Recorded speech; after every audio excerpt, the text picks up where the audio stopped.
Hey everyone, welcome back to Pine Hollow Auto Diagnostics. We're in sunny North Carolina, Jacksonville, and along the way, a big YouTube fan asked me if I would look at his 2011 Ford Mustang V8. Customer complaint is, drives fine. Check engine light has been coming on for the last year or so. It's been to the dealer multiple times.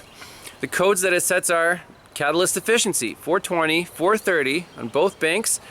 They replaced the cats, what, 2 times or 3 times, Jeff? 3. 3 times, new cats under warranty, and then it wouldn't set the monitor, and they're basically giving up on it. They had it for months. Customers still not satisfied, so we're gonna take a stab at it. We plugged in the scanner, and looking at the readiness monitors, again, no code stored right now, and we have 1, 2, 3, 4, 5, 6 tests incomplete. And the customer said that since he picked it up, he's taken some trips in it. So what the heck? Why are these monitors not complete? So we're gonna take it for a spin, see if at least some of these complete, but without having the monitor complete, we can't look at what the actual thresholds are, you know, in the mode 6 data that would set these codes. And I wanna know, is it setting both of them or is it setting one of them? I think he said that 3 out of 4 oxygen sensors were replaced, so I'm like, why not replace all of them with OEM parts? So there's some variables here, but without driving it, we can't really do the diag in terms of emissions monitors. So we're gonna take it for a spin. So this thing sounds pretty beastly. It's got aftermarket mufflers on it. Quiet. I put some quiet flow masters on it. Okay, they're supposed to be quiet, right? They are. When it starts up, you know. Oh, okay. And it's just the mufflers, not the whole exhaust system. Just the mufflers. Got it. And no problem. That was about 30,000 miles, and no problem up to around 60,000 miles. Okay. Yeah. So this problem just cropped up. You know, nothing was changed or modified for 40,000 miles, and it was fine. And he even checked. He called me one time asking me, said, "Have you ever reprogrammed the computer?" I said, "No," and I don't think the 72-year-old man. Right. I got it from. I don't think he did it either. And you passed the emissions inspection every time. Yes, up until around 2018. Okay. Late in 2018, once they started replacing the catalytic converters. And he also was able to go in the computer and check the number of ignition starts since it was last programmed. Right. And he found it. He asked me first, but then he went in and checked, and had been started 4,800 times. Wow. So he knew that I hadn't been messing with it. I hadn't been throwing a tune on it or anything. So misfire check is already complete in this drive cycle, and then we have to wait for the 7 other monitors. Comes on. When it was going through that. Well, we see a problem already. The equivalence ratio for bank 1 sensor 1 is stuck at 0.00. Not good. Equivalence ratio of bank 2 sensor 1 is normal. It's around 1, means stoichiometric. So something's wrong with this upstream sensor on bank 1. Fantastic. So we already see a problem, and it should flag that code pretty quickly. Now let me pull up another data PID, the actual milliamps for these wideband O2 sensors. Circuit activity, heater command, we got trims. So right now it's just running off of 1 sensor. Sensor 1.1. To be running a little bit rich. Sensor 2.1. Well, 1 sensor is completely dead. 1 upstream. Surprisingly, since they replaced both of them. Yeah, whatever. They let me pay for them anyway. Yep. So sensor 1.1 milliamps, it's showing very high milliamps. Okay, it kind of almost woke up, but something's wrong with that sensor. Bank 2 sensor 1 is right around 0, like it should be. So either we have a severe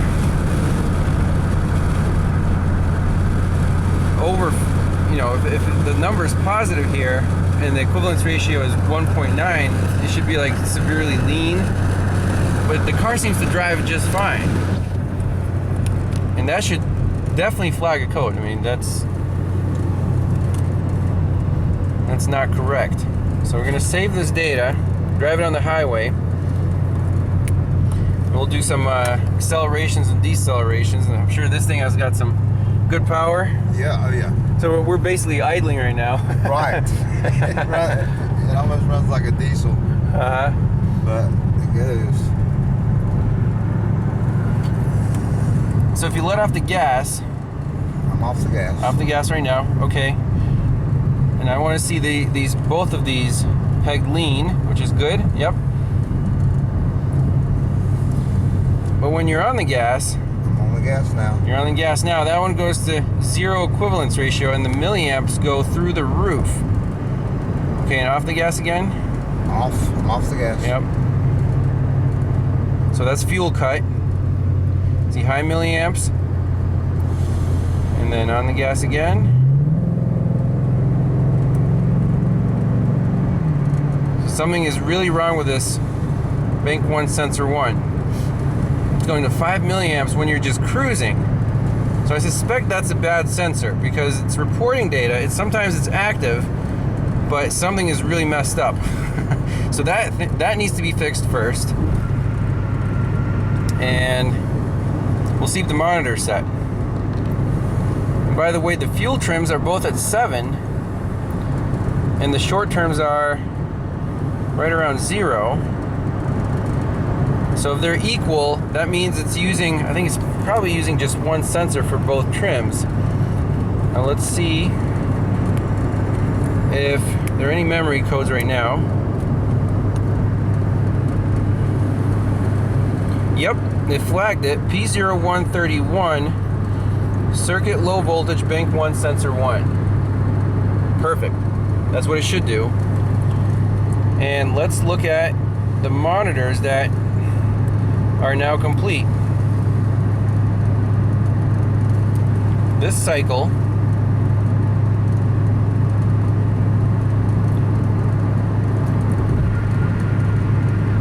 so all these are not supported. We have misfire test complete, components not complete.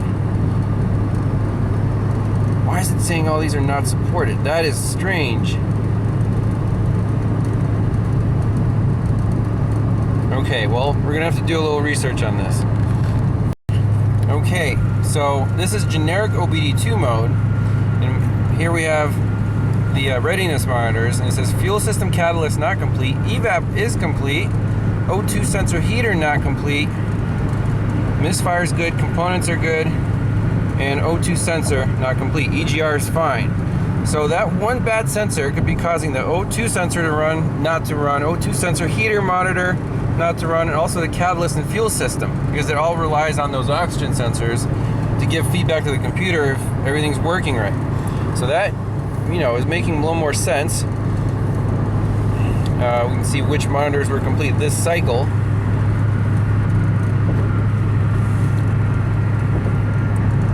And it's saying most of them are not supported except for misfire and components. Okay. That's fine. And let's, is the check engine light on? No. No, it's not on. Mil status off, and the codes, display trouble codes, no codes present. That is very strange because in the Ford menu, if we go back to vehicle history, Ford Mustang activate, yes. Nope.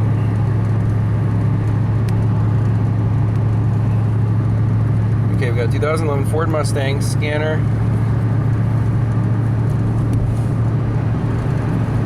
Okay.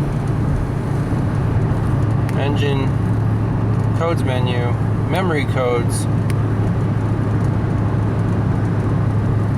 There it is, 131. So go figure, why did that not pop up in OBD2 generic mode? Question, pending codes. So maybe it was pending, so it didn't turn on the check engine light yet. It didn't set the OBD, you know, code, but it's in the Ford menu. Next, we'll look at the data. Back to fuel trim O2 sensor data. There was a PID for how many miles this thing was driven since there. Distance since DTC's cleared and distance traveled since milsat miles. So it thinks the codes were cleared 8 miles ago. Does that make any sense to you, Jeff? Only I hooked the scanner up the other day. Knowing you might be coming down, I hooked the scanner up to see if was there any codes in it. Okay. Maybe the guy that was reading it, he was doing it on his cell phone. Maybe he cleared it. Oh. There was no check engine light wasn't on the. Right. So he could have hit clear He accidentally. He was doing me a favor. Yeah. Okay. Okay, that would make sense because I thought no one touched the car for a month. And I started feeling foolish. I said I was going to come down here. Yeah. It's going to be running fine. No codes, and the monitors will be set and everything. Well, let's head back to the home base since we know we have a problem with the oxygen sensor. We'll at least figure that out, and we have to get that working before doing any other checks because everything relies on the oxygen sensors. So that's the game plan. So at least I didn't make this trip for nothing. Already found a problem. Okay, so the oxygen sensor actually woke up after some driving. So, interesting. Why would the sensor be dead when we first started out for like 10 minutes, and now it's looking normal? It looks exactly like the other bank. So again, I'm thinking it's a sensor issue. It's not, the heater works, so it's not setting a heater code, but something in that sensor with the circuitry, it's reporting like the milliamps is way too high. There's the Ford garage. Maybe we should just stop in and grab a new sensor if we're going to put it in. We stopped by the Ford dealership, ordered a new sensor, and on a hot start, everything actually looks pretty good. We got milliamp readings that make sense, and then fuel trims look fine. Long term, short term, rear O2s are working fine. Let's check memory codes.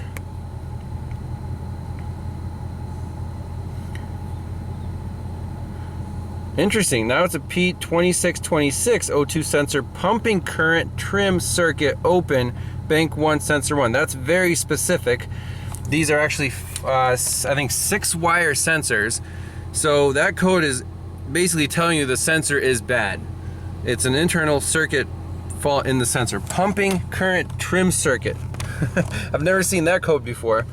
But our 131, I guess, is not here because the sensor woke up and started working fine. So now it's just a 2626 code. But regardless, this thing is getting a bank 1 sensor 1. I'm confident in that now. And otherwise, once we get the new sensor in, verify that it works, it should run all the monitors through. And only after that, we'll be able to say, hey, are these catalysts, is there something wrong with them? But I have a feeling with the new cats, all new sensors, there's no reason this thing shouldn't pass emissions with flying colors. So we'll leave it at that for now, and we'll do a follow-up once the new sensor's in. And the garage is gonna do it, the Ford dealership, because otherwise they don't want to warranty the part. If we do it here in the driveway, they're not giving you $300 back. So bring it to them and say, just replace this sensor, don't touch anything else. All right, and we'll go from there.